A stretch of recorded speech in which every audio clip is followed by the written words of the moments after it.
Chapter 17. Summer progressed. While waiting for Gower Glacken's rescue crew, Abel kept busy providing for himself, working at his art, doing whatever he could to be steadily occupied. He ate dandelion greens, birch bark, pigweed, wild onions, mushrooms, grass seeds, watercress. He found he liked burdock root very much, and when the strawberries turned red, he had them on his breath all day. He began to make sculptures of plants, and the more elaborate he made them, the more it distracted his mind. He took to drawing with bits of charcoal in the empty spaces on the pages of his bear novel. He discovered he could color his drawings by rubbing them with flower petals. He swam. He went on long, rambling walks. He kept his watch ticking, but all the time he never forgot he was waiting for his rescuers. Either Gower would bring them or Amanda or both. He waited for weeks. No one came. Finally, he was achingly certain that Gower had forgotten him.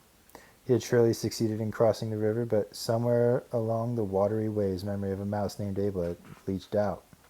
People looked at Gower's statue and had new insight into the mystical expression on his face. He realized that if Gower was not drilled into remembering the everyday world, it became a dream that faded from mind as he dwelled on the ultimate reality beyond it. If he remembered his family, that was because a family is the one thing nobody can ever forget. Abel built fires to make smoke signals again and sent messages down the river on scraps from his book.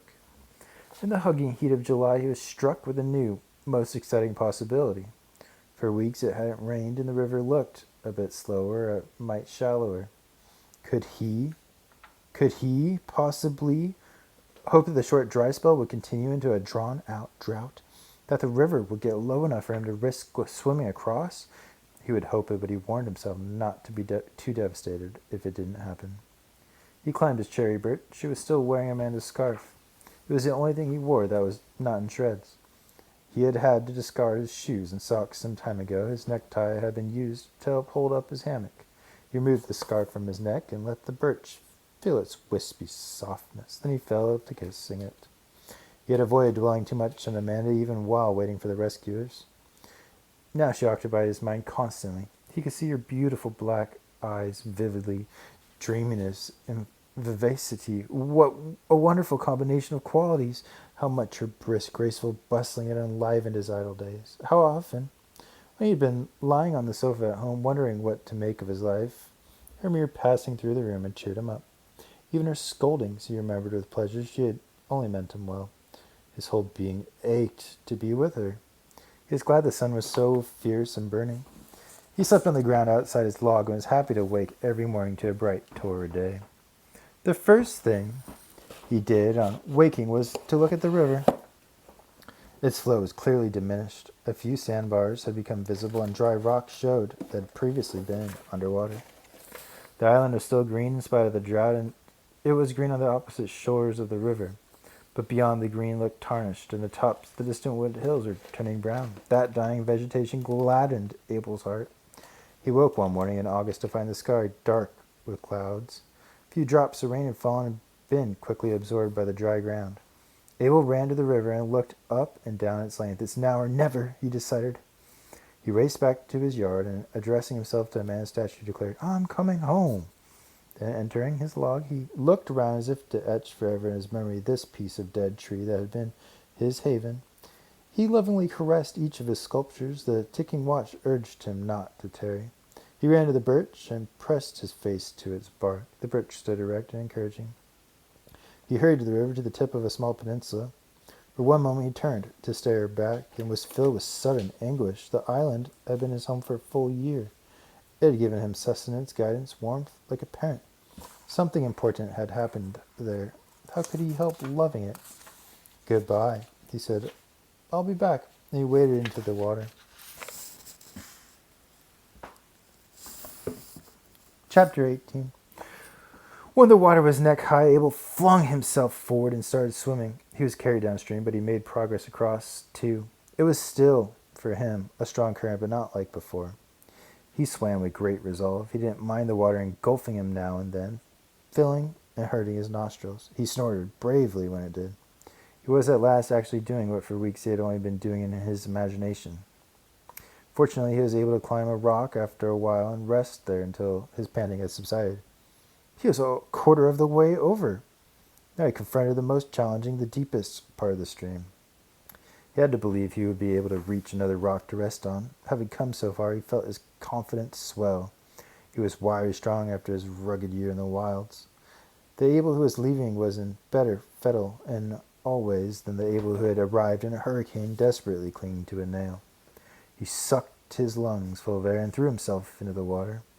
Again he was carried downstream and again made crossways progress, stroking and kicking with power. He felt a minnow brush his leg and exulted to be doing so well in the minnow's own medium. He kept swimming, but soon he was overwhelmed by the water's swiftness. It tore and tumbled, and he was swung around like someone dragged against his will into a reckless dance. He stopped swimming, lay with his arms and legs outstretched, face to the heavens, let himself be carried along for a while. With a sudden thump, he again found a rock, blessed rock. He mounted it and rested on his back, his body heaving. It was very much as he had imagined it would be, difficult. But he was mastering the river, and he felt he was being guided. Hallelujah! Light rain began to fall. It didn't matter. Abel knew he was equal to the rest of his task. He dived once more, a dozen strokes, and his feet were touching bottom. He was on a gravelly welter of raised riverbed. He walked across it, and without hesitating made his final, easy swim.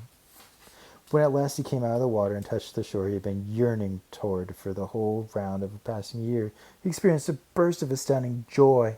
He lay on the longed-for ground, flooded with ecstatic feelings of triumph and well-being.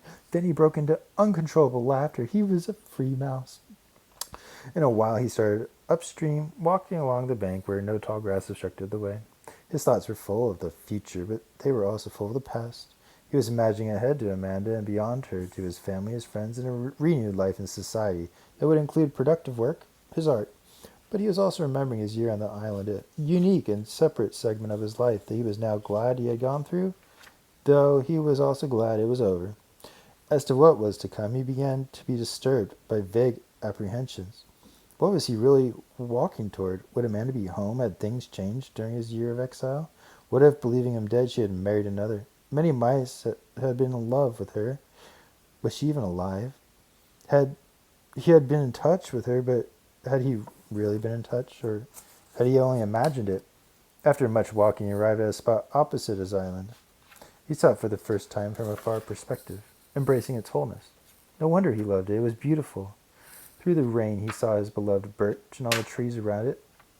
These images would be his forever. Having no wish to dally, he continued steadily northward. When he climbed the steep hill alongside the waterfall, he was amazed that he had traveled over this cataract when it was much mightier and had survived. He had been through great ordeals, but here he was. Life surely meant him well. He kept walking. If only the rain would end, if only for an hour. He felt the need to be dry. Eventually he found shelter in a natural vault of jutting rock, lay down, and was instantly asleep. When he awoke, the moon was out, and the cat was staring him in the face.